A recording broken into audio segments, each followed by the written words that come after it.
Hello, dear listeners. Welcome back to another chilling tale from Shadow Storyteller.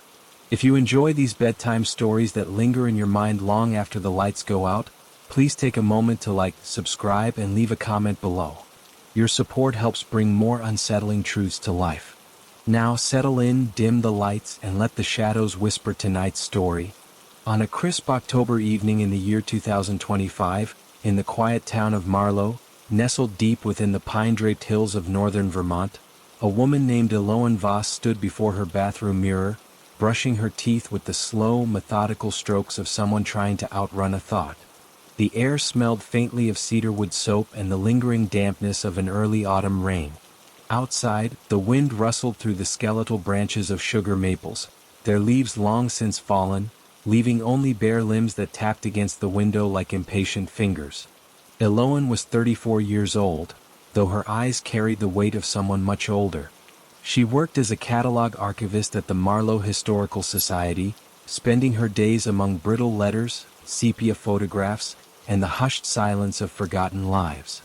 She lived alone in a century-old farmhouse inherited from her grandmother, a house with creaking floorboards, drafty windows, and mirrors that always seemed just a little too reflective, as if they remembered more than they should. That night, as she rinsed her toothbrush and reached for the towel hanging on the brass hook beside the sink, something made her pause. Not a sound, no, it was quieter than that. A shift in the air.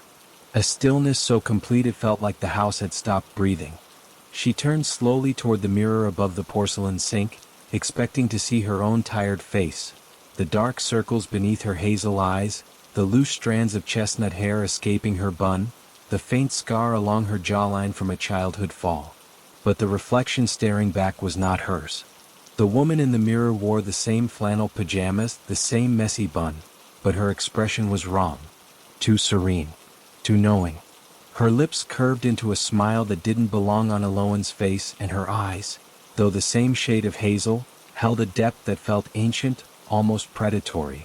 Eloane froze, toothpaste foam still clinging to the corner of her mouth. Her breath hitched, sharp and shallow. She blinked. The reflection blinked too, but a fraction of a second later, as if catching up. Eloane took a step back, her bare heel knocking against the cold tile. The mirror image mirrored her movement, but again with that unsettling delay. Then, without warning, the woman in the glass tilted her head, not the way Eloane had, but with a slow, deliberate curiosity, like a cat studying a bird through glass. "No," Eloane whispered, her voice barely audible over the hum of the old water heater in the basement. The reflection's lips moved, forming the same word, but the voice that came wasn't hers. It was softer, smoother, threaded with an accent Eloane couldn't place. Maybe Eastern European, maybe something older, something that shouldn't exist in modern Vermont. "You've seen me before," the reflection said, though Eloane hadn't spoken aloud. She stumbled backward, knocking over a glass of water on the counter. It shattered on the floor, shards skittering across the tile like frightened insects. She didn't care. She turned and fled down the narrow hallway, heart hammering against her ribs, the wooden floor groaning beneath her feet. She didn't stop until she reached the living room, where the fireplace stood cold and empty. She grabbed the iron poker leaning against the stone hearth and held it like a weapon, though she wasn't sure what she expected to fight. Her breath came in ragged bursts. The house was silent again, too silent. Even the wind outside had stilled. For the next 3 nights, Eloane avoided all mirrors. She covered the one in the bathroom with a thick wool blanket. She turned the hallway mirror to face the wall. She even removed the small vanity mirror from her bedroom dresser. But on the 4th night, as she sat at the kitchen table sipping chamomile tea, she caught a flicker of movement in the dark window above the sink. There she was again. The other Eloane stood just behind her reflection, arms crossed, watching with that same unnerving calm. This time she wasn't smiling. Her expression was patient, resigned even, as if she'd been waiting for decades and didn't mind waiting longer. Eloane dropped her mug. Tea splashed across the pine table, dripping onto the floorboards like blood. She began researching. Not online, she didn't trust digital trails, but in the archives where she worked. She pulled every record related to her farmhouse, cross-referencing property deeds, census logs, and obituaries dating back to the 1800s. It took her 2 weeks of late nights and trembling hands, but she found it. A name. Leora Duval. Born in 1893. Died in 1921. Listed cause of death. Hysterical melancholia. Buried in the Marlow Hill Cemetery, plot 17, row east. No photograph existed, but a neighbor's diary entry described her as tall, with eyes like wet earth and hair the color of storm clouds. She had lived in the very same house. And according to a fragmented letter found tucked inside a hollowed-out hymnal, Leora believed the mirrors in the house showed her the truth of who she could have been, if only the world had let her. Eloan's hands shook as she read the brittle page under the green-shaded lamp in the archives reading room. The handwriting was elegant but frantic, the ink blotted in places where tears, or something else, had fallen. That night she returned to the bathroom. She pulled the blanket from the mirror. Her own face stared back, pale, exhausted, but undeniably hers. Relief flooded her chest. Maybe it was stress. Maybe grief over her grandmother's recent passing had finally cracked something open inside her mind. But then, as she turned to leave, the mirror fogged. Not from steam, from breath. A single word appeared in the condensation, written in a looping, old-fashioned script. Soon. Eloan didn't sleep that night. She sat in the rocking chair by the window, wrapped in a quilt stitched by her great-grandmother, watching the moon trace silver paths across the frost-kissed fields. By dawn, she'd made a decision. She drove to Marlow Hill Cemetery just after sunrise. The air was sharp with the scent of decaying leaves and damp earth. Plot 17 was overgrown with thistle and ivy, the headstone cracked down the middle. She knelt and brushed away the moss, revealing the name, Leora Duval. Beneath it, a single line, she saw too clearly. Eloan placed a small bundle of white sage and dried lavender on the grave, offering she'd read about in an old folk magic journal. She whispered an apology, though she wasn't sure to whom. Then she returned home and did something she hadn't done in weeks. She looked in the mirror. This time the reflection was hers. But as she stared, she noticed something new, a faint scar along her jawline that hadn't been there before. And in the very corner of the glass, almost invisible unless the light hit just right, a second pair of eyes watched from the shadows behind her own. Eloan never covered the mirrors again. She stopped fighting. Because somewhere between the archives and the graveyard, she'd realized the truth. Leora wasn't trying to take her place. She was waiting for someone to remember her, to see her, to let her exist even if only in the glass. Now, when Eloan brushes her teeth at night, she sometimes catches the other woman smiling in the background of her reflection, not with malice but with gratitude. And on quiet evenings, when the wind is still and the house holds its breath, Eloan whispers stories to the mirror, so Leora won't be alone again. Because some ghosts don't haunt houses. They haunt reflections. And mirrors, after all, are just windows to the other side of now. Weeks passed, and the boundary between Eloan and Leora grew thinner, not with fear but with something closer to kinship. The farmhouse, once heavy with silence, began to hum with a quiet presence, like the low thrum of a cello played in another room. Eloan no longer startled at the flicker of movement in the glass. Instead, she found herself pausing before mirrors, not to check her appearance but to listen. One rainy afternoon in early November, as sleet tapped against the window panes like hesitant knuckles, Eloan sat at her grandmother's oak writing desk, sorting through a box of old photographs she'd found in the attic. Most were faded portraits of stern-faced ancestors, their eyes following her from sepia-toned corners. But one image caught her breath. It showed a young woman standing on the porch of the very same farmhouse, wearing a high-collared dress from the early 1900s. Her hair was pinned loosely, strands escaping in the wind. Her expression was unreadable, neither sad nor joyful, but watchful. And though the photo was black and white, Eloan could swear the eyes held the same hazel depth she now saw in her own reflection. Beneath the photo, written in delicate script on the back, Asterisk Leora, autumn of 1915. She sees what others refuse. Asterisk. Eloan's fingers trembled. She carried the photograph to the bathroom and held it up beside the mirror. For a long moment, nothing happened. Then, slowly, the reflection in the glass shifted, not dramatically but subtly. Her own modern features softened at the edges, her flannel shirt blurred into the shape of a woolen bodice, her loose bun tightened into a period-appropriate coil. Leora was not replacing her. She was merging. That night, Eloan dreamed of standing in a field of goldenrod under a sky streaked with violet twilight. Leora stood beside her, not as a ghost but as a companion, solid, breathing, real. They didn't speak. They simply watched the horizon together, as if waiting for something neither could name. When Eloan woke, her pillow was damp with tears she didn't remember shedding. She began leaving small offerings by the mirrors. A sprig of rosemary from the garden, a smooth river stone, a handwritten note that read "I see you." In return, strange things appeared. A hairpin she'd never owned rested on the sink one morning. A faint scent of lavender, her grandmother's favorite, lingered in the hallway mirror long after she'd stopped burning it. Once, she found a single pressed violet tucked into the frame of the bedroom mirror, its petals still vivid despite decades of decay. People in Marlow began to notice changes in her. At the Historical Society, her co-worker, Mr. Callahan, remarked that she seemed lighter somehow, though her eyes looked older. The local librarian, Mrs. Peabody, asked if she'd been sleeping well, because her voice now carried a second tone beneath it, like an echo trailing half a beat behind. Eloan didn't correct them. She knew what they sensed. She was no longer just Eloan Voss.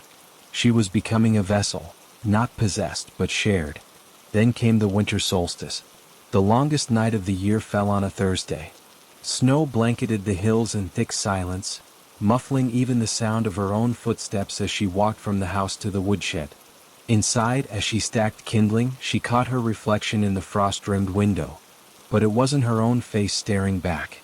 It was Leora, fully formed, wearing the dress from the photograph, her hands folded neatly at her waist. Her lips moved, and though no sound came through the glass, Eloan understood. Tonight the veil is thin. Come to the mirror at midnight. Bring the photograph. Heart pounding, Eloan returned to the house and waited.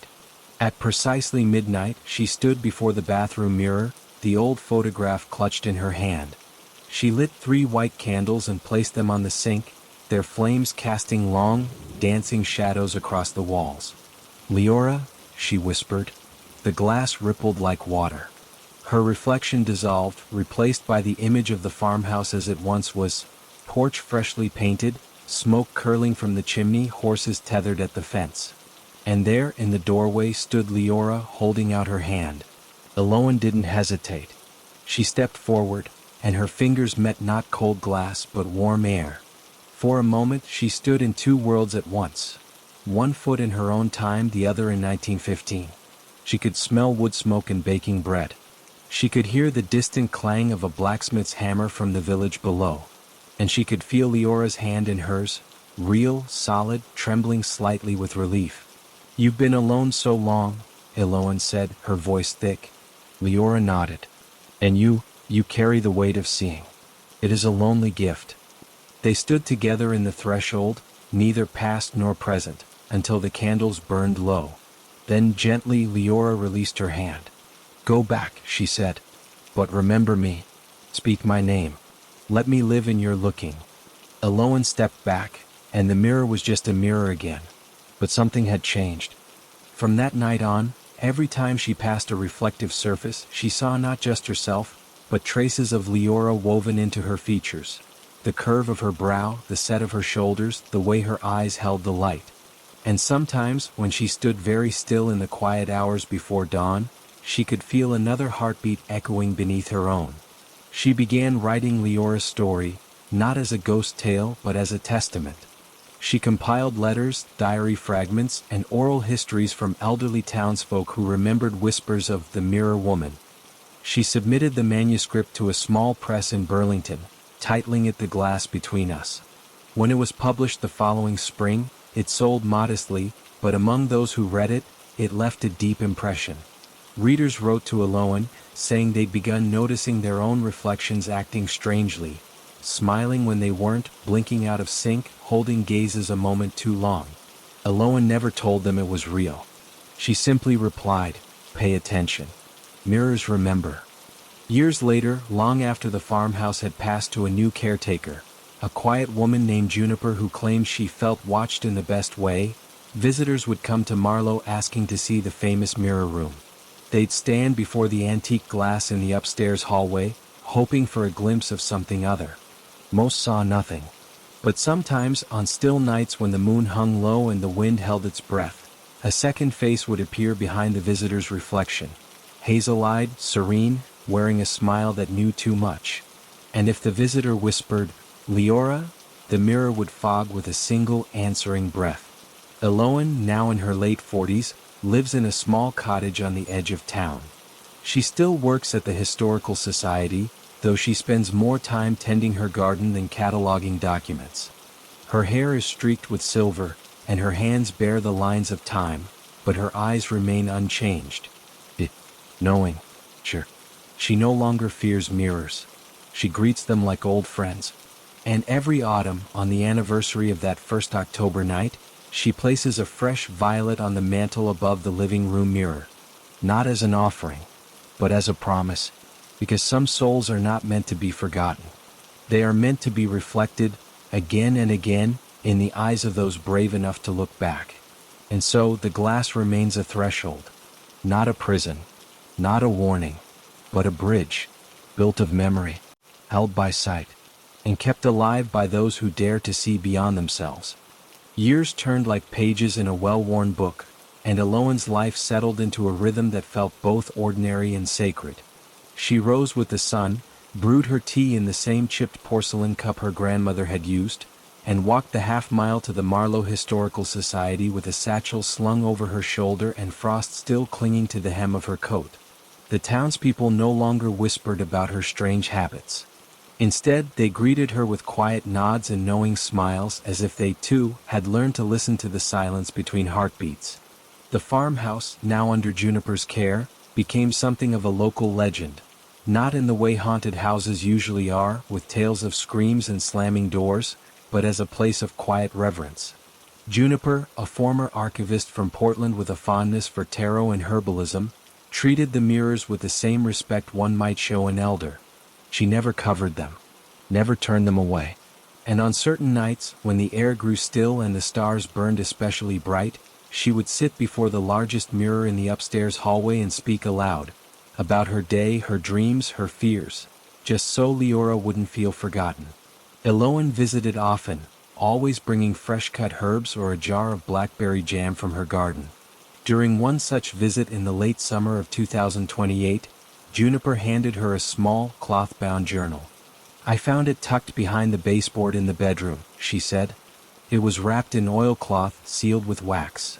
Eloane's breath caught. The journal bore no name, only a single pressed violet pressed into the cover. She opened it carefully as though handling bird bones. The handwriting was unmistakable, Leora's. But these entries were different. Not fragmented, not frantic. They were calm, clear.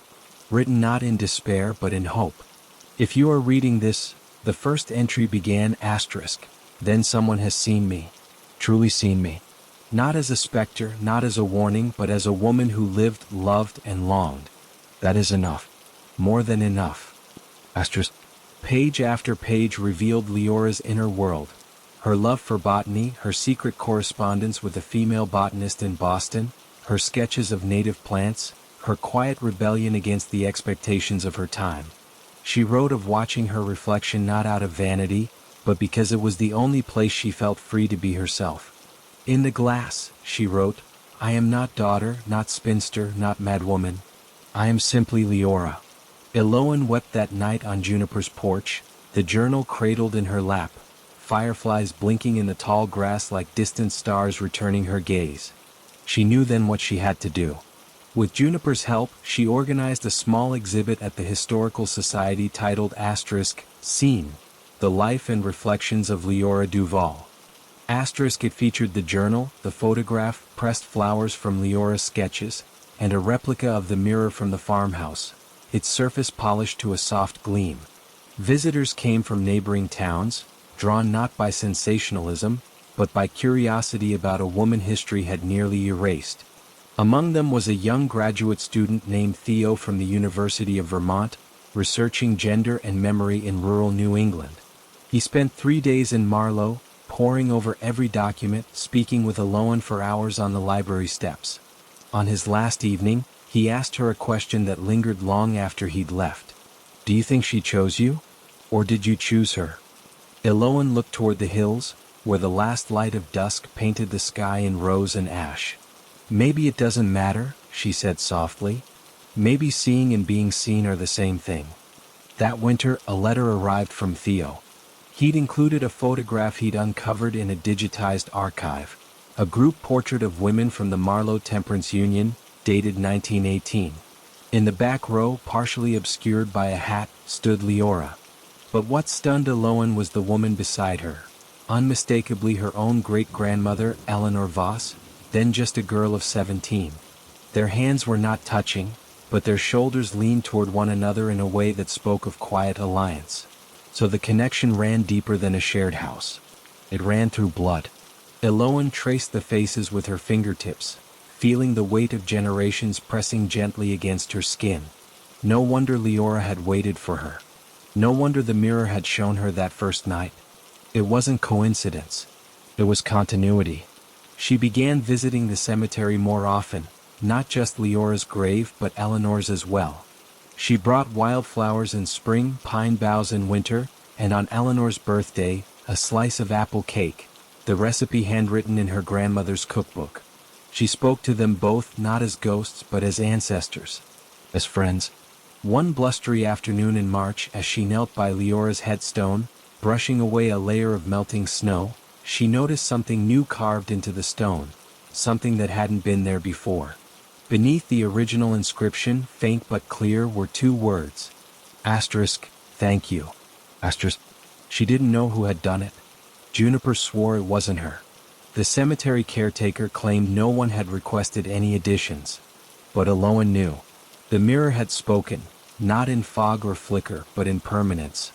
By the time autumn returned, Eloane had begun teaching a small workshop at the community center. Asterisk, writing the unseen, recovering lost voices. Asterisk, women, and a few men, came each week to learn how to uncover the hidden stories in their own families, how to listen to the silences in old letters, how to honor those who were never given a proper place in history. She never mentioned Leora by name, but her presence was in every lesson, in every prompt, in every quiet moment when someone's eyes widened with realization.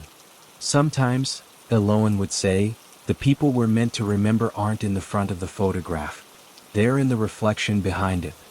And always, she ended the session with the same instruction: go home. Look in the mirror. Ask who's been waiting to be seen. Not everyone experienced what she had, but some did. A woman from Stowe wrote to say her grandmother's face appeared behind her in the bathroom glass one night, smiling for the first time in decades. A teenager in Burlington swore her reflection mouthed the words, "I'm proud of you," after she came out to her parents. These stories reached Eloane in letters, emails, even handwritten notes slipped under her door. She kept them all in a wooden box lined with velvet, the same box that once held her grandmother's pearls. She never claimed to understand how it worked. She only knew it did. On the night of her 50th birthday, Eloane stood alone in her cottage, the fire crackling low in the hearth. She wore a simple dress the color of dried sage and held a cup of elderflower tea. Before her, on the mantel, sat the original mirror from the farmhouse, now hers again after Juniper moved west to care for an aging parent. She looked into it, not searching, not expecting, just being. And there, beside her reflection, stood Leora, not as a ghost, not as a memory, but as a presence woven into the fabric of her being. Her hair was silver now too, her face lined with time, but her eyes were the same, deep, calm, and full of quiet joy. They didn't speak. They didn't need to. Outside, the first snow of the season began to fall, blanketing the world in hush. Inside, the candles burned steady, and the mirror held them both, past and present, seen and seer, alone and together. Eloane smiled. And the reflection smiled back, perfectly in time. The years that followed Eloane's 50th birthday unfolded with a gentleness that surprised even her. The sharp edges of mystery had softened into something more like companionship, a quiet understanding between two souls who had learned to share not just a reflection, but a life. She no longer questioned the flickers in the glass or the faint scent of lavender that sometimes lingered in empty rooms. Those were simply signs that Leora was near, not as a visitor, but as a part of the home itself, like the creak of the third stair or the way morning light fell across the kitchen table at precisely 7:32. By the spring of 2030, Iloan had become something of an unofficial town elder in Marlow. Not by title but by presence. People came to her not only for historical records, but for advice wrapped in silence, for the kind of listening that didn't rush to fix but simply held space.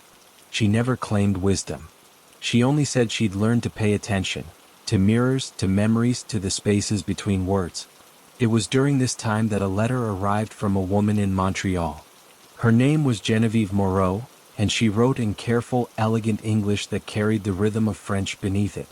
She explained that while researching her great-aunt's correspondence, Adele Moreau, a botanist who had worked with institutions across New England in the early 1900s, she'd found a series of letters addressed to someone named Leora Duval of Marlow, Vermont.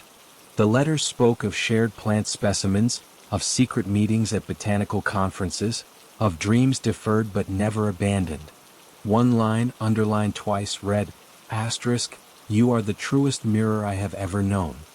*. Genevieve had tracked down Iloan through the Historical Society's modest website, where a brief mention of Leora's exhibit still remained. She asked, hesitantly, if Iloan might be willing to share what she knew. Iloan replied the same day. What began as a polite exchange of information soon deepened into something richer. Genevieve sent scanned copies of the letters, dozens of them spanning 6 years. In them, Leora's voice bloomed with intelligence, wit, and a quiet yearning that made Iloan's chest ache. She wrote of pressing violets between pages of poetry, of sketching moonflowers by lamplight, of watching the seasons turn from her bedroom window and wondering if Adele saw the same stars from her rooftop garden in Boston. And then, in a letter dated October 3, 1920, Leora wrote, *, "They say I am unwell because I speak to my reflection. But it is not madness, it is method. In the glass, I rehearse the life I cannot live. I practice being free." Iloan read that line aloud in her kitchen, the morning sun warming the worn wood of the table. Tears fell onto the page, not from sorrow, but from recognition. She invited Genevieve to Marlow. The woman arrived on a misty afternoon in late May, carrying a leather satchel and a small framed photograph. She was in her early 60s, with silver-streaked hair and eyes that held the same quiet intensity as the letters suggested. They met at the Historical Society, then walked together to the farmhouse, now restored and lovingly maintained by a couple from Burlington who had read Iloan's book and felt drawn to the place. Standing before the upstairs mirror, the very one Leora had once called her window to possibility, Genevieve placed the photograph on the windowsill. It showed two women in wide-brimmed hats, standing beside a table of potted plants at what appeared to be a horticultural fair. One was unmistakably Leora. The other, with a knowing smile and gloved hands resting on a fern, was Adele. "They never married," Genevieve said softly. "But they never stopped writing, not until Leora disappeared from the records." Iloan nodded. She didn't disappear. She stepped into the glass. That evening, the two women sat on the porch as fireflies emerged in the gathering dusk. They shared stories, of ancestors, of silence, of love that had to hide in plain sight. Genevieve spoke of how her family had always known Adele was different, but never spoke of it directly. "We honored her by remembering her work," she said, "but we forgot her heart." Iloan reached into her pocket and handed her a small, folded piece of paper, the last page from Leora's journal, the one that read, "If you are reading this, then someone has seen me." Genevieve pressed it to her chest and wept. Before she left, she asked if she might leave something behind. Iloan led her to Leora's grave. There, Genevieve placed a single dried moonflower, Adele's favorite, beside the ever-present violet. "You've given her back to us," she whispered. "No," Iloan replied. "She gave herself back. I just held the mirror." As the seasons turned once more, word of Leora's story spread beyond Vermont. A documentary filmmaker from Portland reached out, not for a ghost story, but for a meditation on memory, identity, and the women history forgets. Eloan agreed on one condition: the mirror would not be dramatized. It would simply be shown as it was. An old piece of glass in an old house, holding space for what was lost and what was found. The film, titled The Glass Between, premiered at a small festival in Burlington. It featured Eloan speaking calmly in her kitchen, Genevieve reading letters in a sunlit Montreal apartment, and slow, lingering shots of the Marlowe countryside. There were no jump scares, no eerie music, only the sound of wind, pages turning, and the occasional soft chime of glass in the breeze. After the screening, a young woman approached Eloan, eyes bright with tears. "My grandmother," she said, "was sent away to a sanitarium in 1942 because she preferred women's company. They called her unstable. But I found her journals last year. She wrote about staring into mirrors too. She said it was the only place she felt real." Eloan took her hand. "Then tell her story. Say her name. Let her live in your looking." The young woman nodded, clutching a notebook to her chest like a shield, and a promise. Back in Marlowe, Eloan began a new project. With donations from listeners of her occasional public talks and a small grant from a Women's History Foundation, she converted the old carriage house behind the Historical Society into a quiet archive, the Leora Duval Collection. It housed not only Leora's writings and Adele's letters, but submissions from people across the country, journals, photographs, fragments of lives once hidden. A transgender man from Ohio sent a lock of his childhood hair, tied with blue thread. A non-binary artist from New Mexico contributed a series of self-portraits titled Reflections I Wasn't Allowed to Have. The archive had no locks, no strict rules. Only a guest book by the door where visitors could write a name, a memory, or simply, I see you. On the first anniversary of the archive's opening, Eloan stood alone in the carriage house at dawn. The morning light filtered through the high windows, catching dust motes like tiny stars. She walked past shelves filled with stories, each one a mirror in its own right. Then she stopped before a blank space on the far wall. She reached into her coat and pulled out a small hand-polished mirror, no larger than a palm. She hung it gently on the wall, centered and level. Beneath it, on a small wooden plaque, she had engraved two words. Look closely. She stepped back.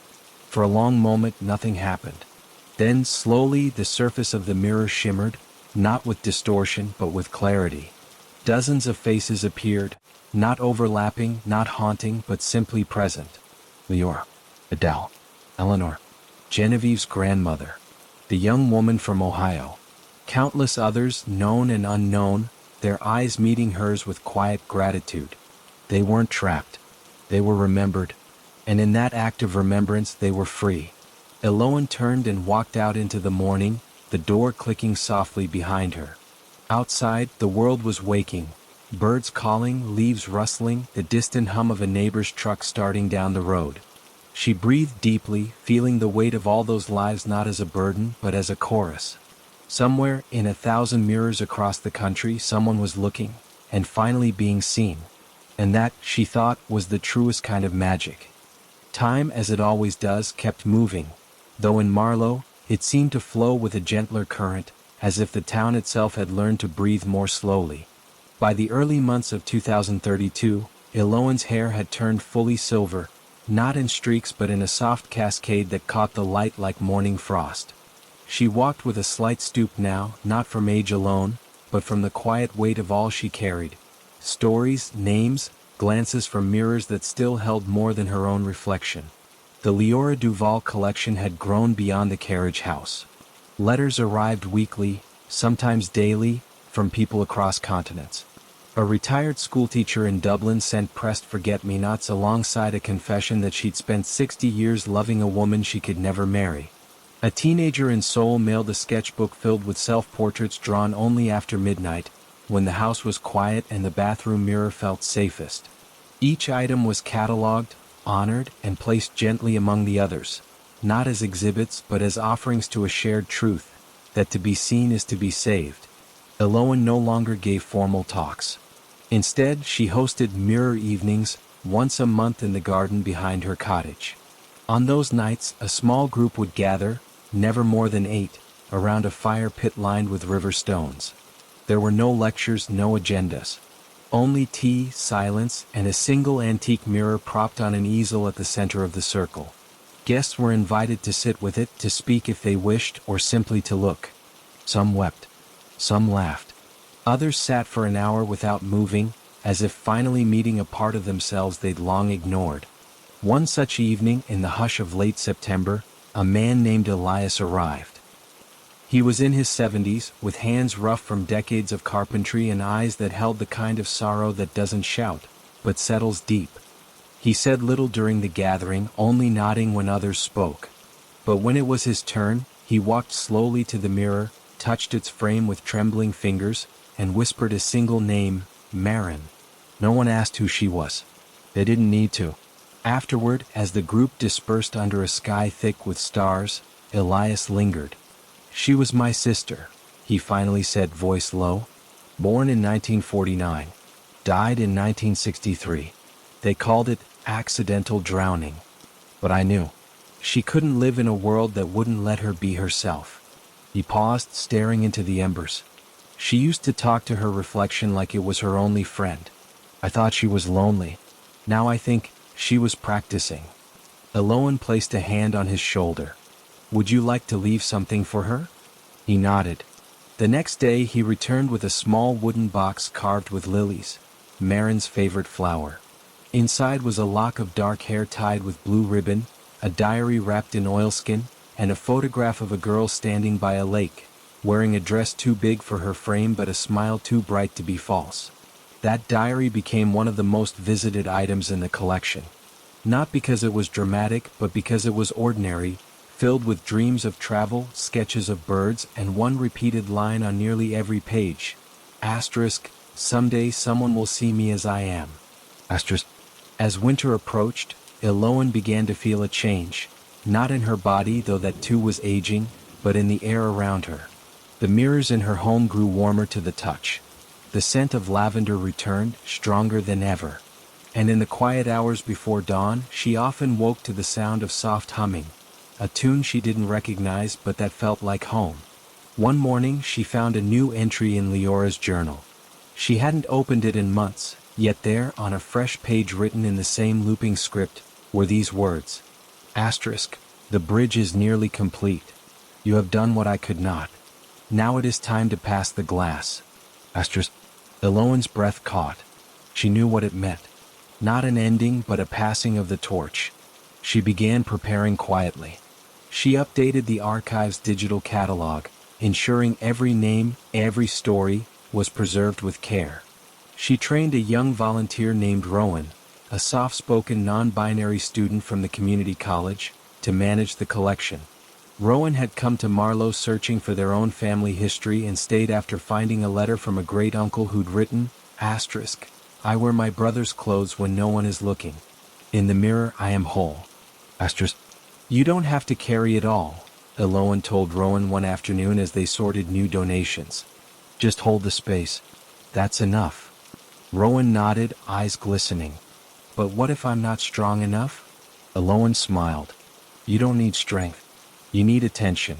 And kindness. The rest will come." By spring, Eloan had moved most of her belongings into a smaller room above the Historical Society, a space with one window, one bed, and one mirror.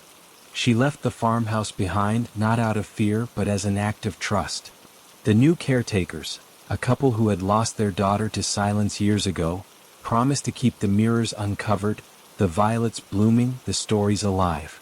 On the night of the summer solstice, the longest day of the year, Eloan invited a small circle to her garden.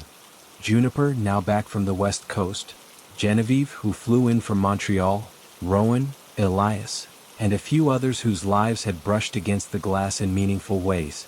They lit candles, shared bread, and sat in comfortable silence as fireflies blinked in the tall grass. When the moon rose full and golden, Eloan stood and walked to the center of the garden, where a standing mirror, tall, silver-framed and centuries old, had been placed beneath the oak tree. She faced it not with fear but with gratitude. "I've been asked," she said softly, "if I'm haunted. But I'm not. I'm accompanied." She placed her palm flat against the glass. For a moment nothing happened. Then slowly the surface rippled like water. Not to swallow her, but to welcome. One by one the faces appeared behind her reflection. Leora, Adele, Marin, Eleanor, and dozens more. Men, women, souls who defied labels but not truth. They didn't reach out. They simply stood, shoulder to shoulder, as if forming a line of witnesses across time. Then, gently, Leora stepped forward in the glass. She placed her hand over Eloan's, palm to palm, though separated by silver and time. "You may rest now," the mirror seemed to whisper, though no sound was heard aloud. We will watch. Eloan closed her eyes. When she opened them, the reflection was hers alone again, but changed. Her eyes held more light. Her posture more peace. She turned to the group, tears tracing slow paths down her cheeks. "It's not about vanishing," she said. "It's about belonging." In the months that followed, Eloan grew quieter, spending her days tending the archive garden or sitting by the window with a cup of tea and a book of poetry. She still visited the mirrors but less often.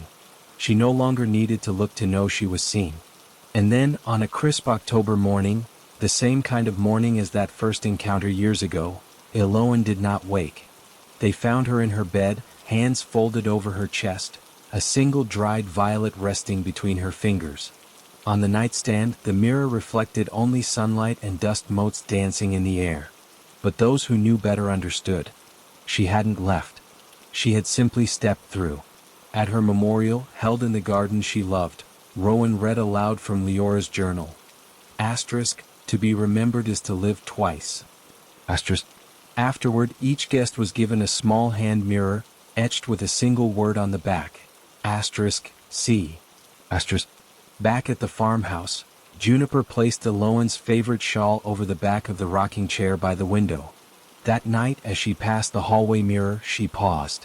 For just a second, she saw not her own reflection, but Eloan, smiling, serene, standing beside Leora, their shoulders touching like old friends. Juniper didn't speak. She simply nodded. And in towns far and near, people began noticing something new. Their reflections seemed kinder, more patient. Sometimes, when they spoke their truths aloud, the glass would fog with a breath that wasn't theirs, but felt like home. The mirrors had not lost their power. They had multiplied it. Because Eloan had taught them all the most important lesson, that seeing is not passive. It is an act of love, of resistance, of resurrection.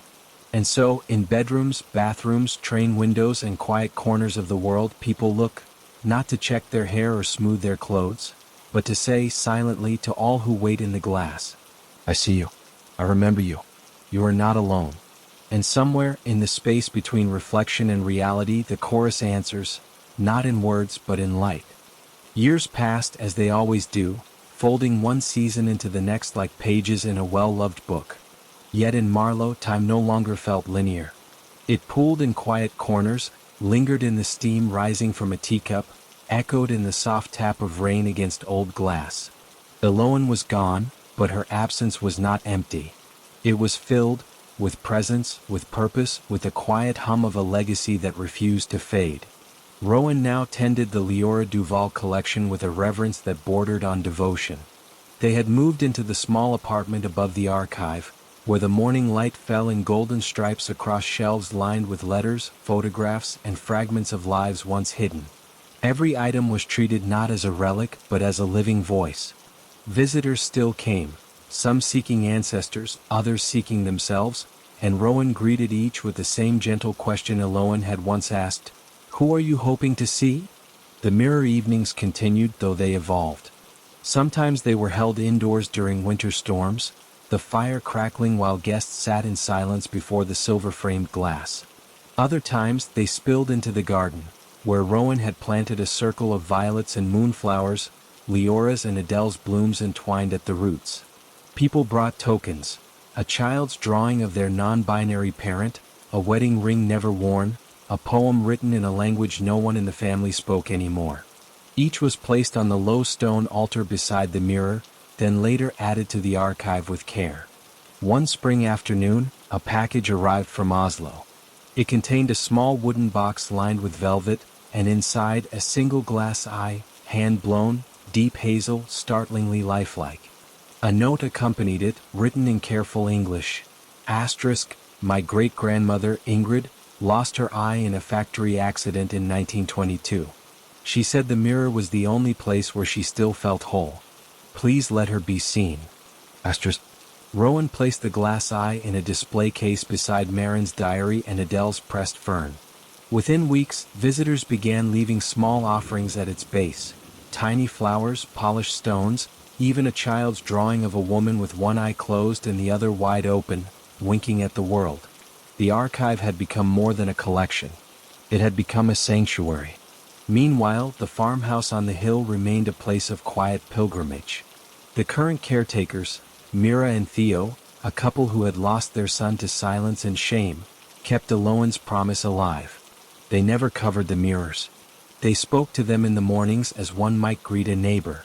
And on the anniversary of Alohan's passing, they left a fresh violet on the mantel and lit a single white candle before the upstairs mirror.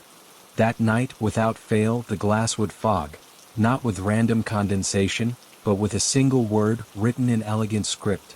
Asterisk, thank you. Asterisk. No one ever wiped it away. They let it fade naturally like a blessing returning to the air. Word of the mirror's quiet miracles spread, not through sensational headlines, but through whispers passed between friends, through late-night phone calls, through tear-streaked letters slipped into library books. A woman in Albuquerque began hosting her own mirror circles in her living room. A teacher in Toronto started a reflection journal project with her students, encouraging them to write letters to the parts of themselves they'd been taught to hide. In a small village in Ireland, an elderly man placed a hand mirror on his windowsill each night, whispering his sister's name, the one who'd vanished in 1953 after being sent away for her own good. None of them knew each other. But they were connected, by glass, by memory, by the unspoken understanding that to be seen is to be saved. Back in Marlow, Rowan made a discovery that changed everything. While reorganizing the oldest section of the archive, boxes labeled Preliora Unverified, they found a slim leather-bound book tucked beneath a stack of land deeds. Its cover bore no title, only a faded emblem, a mirror encircled by ivy. Inside, the pages were filled with entries dating back to the 1700s. Different hands, different centuries, but the same theme. Asterisk, I speak to the glass because no one else listens. Asterisk, asterisk, in the mirror, I am not a wife, not a servant, not a sin, I am myself. Asterisk, asterisk, they call me mad, but the mirror knows I am true. Asterisk. Rowan's hands shook as they turned the pages. This wasn't just Leora's story. It was a lineage. They spent months cross-referencing names, locations, and handwriting styles. What emerged was astonishing. For over 200 years, women, and later people of all genders, had been using mirrors in this very region as portals of selfhood. Not to escape reality, but to reclaim it. The farmhouse hadn't been chosen by chance. It sat on a convergence of old paths, near a spring once considered sacred by the Abenaki people, who spoke of water that shows the soul, not the skin. Rowan reached out to local indigenous elders, approaching with humility and respect. After many conversations, one elder, a woman named Nokomis, shared an old teaching. The first mirrors were pools. Still water. You looked in, and if your heart was quiet, you saw not your face but your spirit. Later, people made glass to hold that stillness. But the power was never in the object. It was in the looking. That summer, Rowan organized a gathering, not just for archive visitors but for the wider community, including Abenaki knowledge keepers. They met at the old spring deep in the woods behind the farmhouse, where the water was so clear it reflected the sky like polished obsidian. There, Nokomi spoke of balance, of honoring both the seen and unseen, of listening to the quiet voices that history tried to drown. Afterward, Rowan placed a small hand mirror on a flat stone by the water's edge. For those who couldn't come, they said. No one touched it. But when the sun hit it just right, the reflection shimmered, not with distortion but with faces. Dozens of them. Centuries of them. All looking back with quiet gratitude. The archive's mission expanded. It was no longer just about recovering lost stories, it was about restoring the sacred act of seeing. Rowan began collaborating with therapists, educators, and artists to create workshops on mirror mindfulness, teaching people to look at their reflections not with judgment, but with curiosity, compassion, and courage. One participant, a transgender teen named Kai, wrote afterward, "For the first time when I looked in the mirror, I didn't see a lie. I saw someone waiting to be loved. And I finally said yes." That letter was framed and hung beside Alohan's favorite quote in the reading room. "The mirror does not lie. It waits." As the decade turned, the world grew louder, faster, angrier, more fractured. But in Marlow, the mirrors remained still. And in that stillness, people found refuge. Tourists sometimes came expecting ghosts. They left with something deeper, a sense of belonging. A young couple from Chicago, struggling to reconcile their faith with their daughter's identity, sat before the archive mirror for an hour without speaking. When they left, the mother whispered to Rowan, "I think I finally saw her. Not the child I wanted. The child she is." That night, Rowan added a new entry to the guest book. Today, a mother saw her daughter. The mirror held them both. And so the work continued, not with fanfare but with faith. Not with spectacle but with silence. Not to prove the supernatural, but to honor the profoundly human need to be witnessed. On the 20th anniversary of Alohan's first encounter with Leora, Rowan stood alone in the farmhouse hallway at midnight. Snow fell softly outside, blanketing the world in hush. The mirror before them reflected only their own face, pale, tired, but steady. Then, slowly, another face appeared beside theirs. Not Leora. Not Alohan. But someone new, a young person with short hair, kind eyes, and a small pin on their coat that read *. They slashed them. The figure smiled, placed a hand over Rowan's reflection, and mouthed two words. Keep going. Rowan nodded, tears warm on their cheeks. They turned off the light and walked downstairs, leaving the mirror uncovered as always. Outside, the snow kept falling, covering old tracks, making space for new ones. And in homes across the world, people paused before their mirrors, not to fix, not to hide, but to say softly to all who wait in the glass, "I see you. I remember you. You belong." Because the mirrors were never haunted. They were holy. The quiet sanctity of the mirrors in Marlow did not remain confined to Vermont for long. As the years deepened into the mid-2030s, something subtle yet profound began to ripple outward, not through viral trends or digital campaigns, but through the slow, steady current of human connection. People who had visited the Leora Duval collection carried its spirit with them, like seeds tucked into coat pockets, ready to take root in distant soil. In a sunlit apartment in Lisbon, a retired schoolteacher named Amalia placed a small oval mirror on her bedside table. Every morning before rising, she would look into it and say her sister's name, Clara, who had vanished during the Estado Novo regime for loving the wrong person. One winter morning, Amalia swore she saw Clara's reflection blink back, just once, before dissolving into the dawn light. She wept, not from grief, but from reunion. In Kyoto, a ceramicist named Haru began crafting hand-mirrored tiles, each one embedded with a tiny pressed flower and a single word in delicate calligraphy, *here. She sold them not in galleries but at local markets, always telling buyers, "Place it where you undress your soul." Customers returned months later with stories of ancestors appearing in steam-fogged bathrooms, of children whispering to reflections and receiving whispered answers. Back in Marlow, Rowan had grown into their role not as a curator, but as a keeper of thresholds. They no longer saw the archive as a repository of the past, but as a living bridge between worlds, inner and outer, seen and unseen, silenced and spoken. The collection now included digital submissions, audio recordings of voices too afraid to speak aloud, encrypted files containing names that could not yet be shared publicly, even virtual mirror rooms, where people from conflict zones could log in and simply be witnessed in real time by a compassionate stranger. One rainy afternoon, a message arrived from a remote village in northern Kenya. A young woman named Amina wrote that her grandmother had been ostracized decades ago for refusing an arranged marriage and speaking to her reflection as if it held counsel. "She died alone," Amina wrote, "but I found her mirror buried under the floorboards. It is cracked but still whole.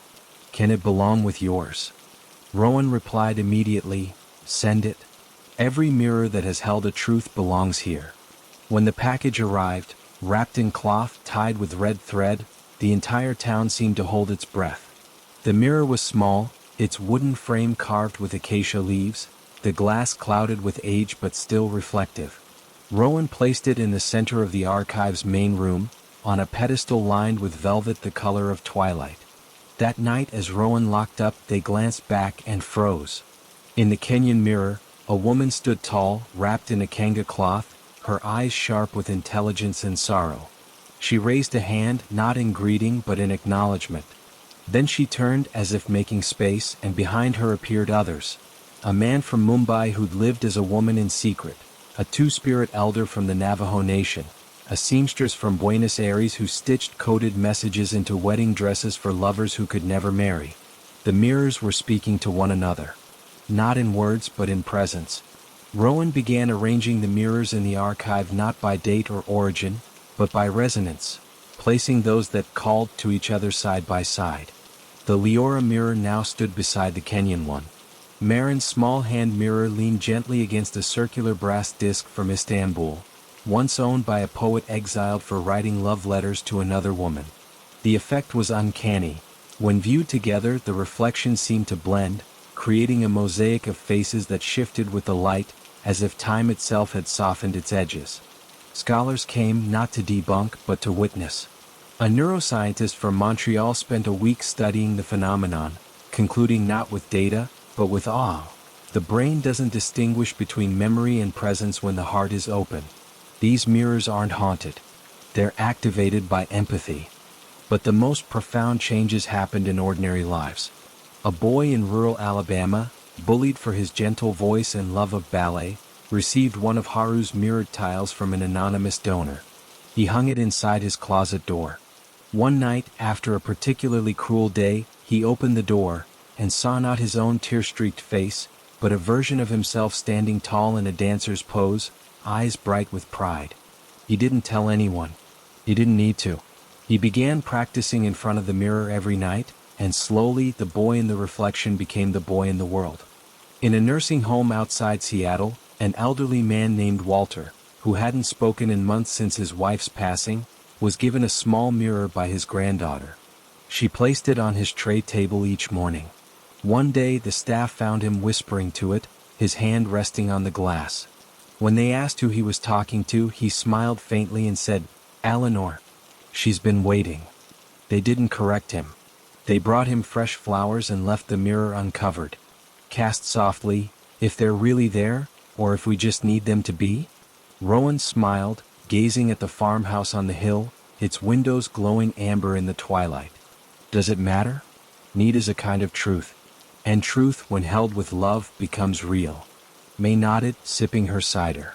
After a long silence, she added, "I saw Leora last night. In the bathroom mirror. She was wearing a dress made of violets." Rowan didn't laugh.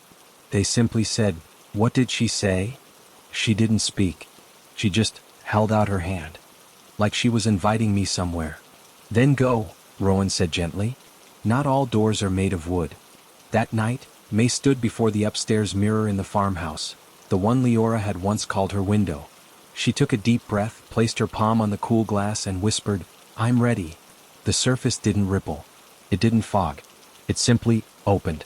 Not with a sound but with a feeling, a shift in the air, a softening of boundaries. May stepped forward, and for a moment she stood between worlds. One foot in Marlow, the other in a sun-dappled garden where women in long dresses walked arm in arm, where laughter floated on the breeze, where no one had to hide. Leora stood at the gate, smiling. Behind her, Eloan waved, her eyes bright with joy. May didn't stay long. But she returned changed, lighter, somehow as if she'd shed a skin she no longer needed. From then on, the mirrors in Marlow began to do something new. They didn't just show the past. They showed possibilities. Visitors reported seeing versions of themselves, not as they were but as they could be, confident, loved, free. A woman recovering from addiction saw herself holding a diploma. A refugee saw himself teaching in a classroom. A non-binary teen saw themselves walking down a street, hand in hand with someone who looked at them like they were the only person in the world. The archive's new motto, etched above the door, said it all. Asterisk, here the future is reflected too. Asterisk. And so the work continued, not as preservation but as prophecy. Because the mirrors had never been about ghosts. They were about grace. About the quiet, relentless truth that every soul deserves to be seen, not just as they are but as they long to be. And in a world that often demands conformity, that is the most radical magic of all. But mirrors, for all their grace, are still made of glass, and glass, no matter how sacred, can shatter. It began subtly. A hairline crack in the Kenyan mirror, appearing overnight though no one had touched it. Then the Lisbon mirror grew cold to the touch, even in summer heat. The brass disc from Istanbul began whispering, not in comforting murmurs, but in sharp, overlapping voices that spoke in languages no one recognized. Rowan tried to dismiss it as humidity, as stress, as the weight of too many stories pressing against the veil. But May knew better. They're not just remembering, May said one evening, voice low, eyes fixed on the hallway mirror in the farmhouse. They're hungry. The change was slow at first. Visitors started reporting odd sensations. Dizziness, déjà vu, the feeling of being watched from behind even when alone. Then came the disappearances. Small at first. A scarf left behind. A notebook abandoned on a bench. Then a young man from Portland didn't return to his hostel after visiting the archive. His phone was found on the porch, screen cracked. Last photo showing only his own wide-eyed reflection. And something behind him, just out of focus, reaching. Rowan tightened security, limited access. Even considered closing the archive. But the mirrors wouldn't allow it. Doors unlocked themselves. Windows slid open in the dead of night. And every morning, the guest book bore new entries in handwriting that didn't belong to any living visitor. Names long buried. Dates from centuries past. One phrase repeated again and again. Asterisk, let us through. Asterisk, May stopped sleeping. They claimed the mirrors no longer showed possibilities, but replacements. They don't want to be seen, May whispered one rain-lashed night, clutching a blanket around their shoulders. They want to be worn. Then came the night the power went out across Marlow. Not just a flicker, a total, suffocating blackness. Rowan lit candles, heart pounding, and went to check on May. The cottage was empty. Only the mirror above the sink remained, its surface gleaming unnaturally in the candlelight. In it May stood, but wrong. Their posture too stiff, their smile too wide, their eyes empty. Behind them, figures crowded the glass. Leora, Eloan, Marin, Clara, Amina's grandmother, dozens more, all pressing forward, their hands flat against the inside of the mirror like prisoners at a cell window. May's reflection turned slowly, lips parting. The voice that came wasn't theirs. It was a chorus, soft, layered, ancient. Asterisk, we've waited so long to be real. Asterisk. Rowan stumbled back, dropping the candle. The flame guttered out. In the darkness, the last thing they heard was the sound of glass cracking. Not breaking, but opening. By morning, both Rowan and May were gone. The farmhouse stood silent. The archive was undisturbed. All the mirrors were spotless, perfectly aligned, reflecting nothing but empty rooms. But if you visit Marlow today, and some still do, drawn by rumor or recklessness, you'll find the Leora Duval collection still open. The door is never locked. The guest book lies open on the desk. And the mirrors are always clean. Too clean. Visitors say that if you stand before one long enough, your reflection begins to lag, just a fraction of a second. Then it smiles when you don't. Then it blinks while you stare. And if you're foolish enough to whisper a name of someone you've lost, the glass fogs. Not with your breath, with theirs. The town council has tried to close the place. But every lock rusts overnight. Every condemned sign vanishes by dawn. And the mirrors? They multiply. New ones appear in basements, attics, even the trunks of old cars parked on the edge of town. all facing outward, all waiting. They say Eloan's cottage now has no mirrors at all, because every window, every puddle, every polished surface has become one. And if you catch your reflection in any of them after midnight, don't blink, because the thing that blinks back won't be you. It will be the version that stayed behind when you looked away. And it's been practicing how to wear your skin ever since.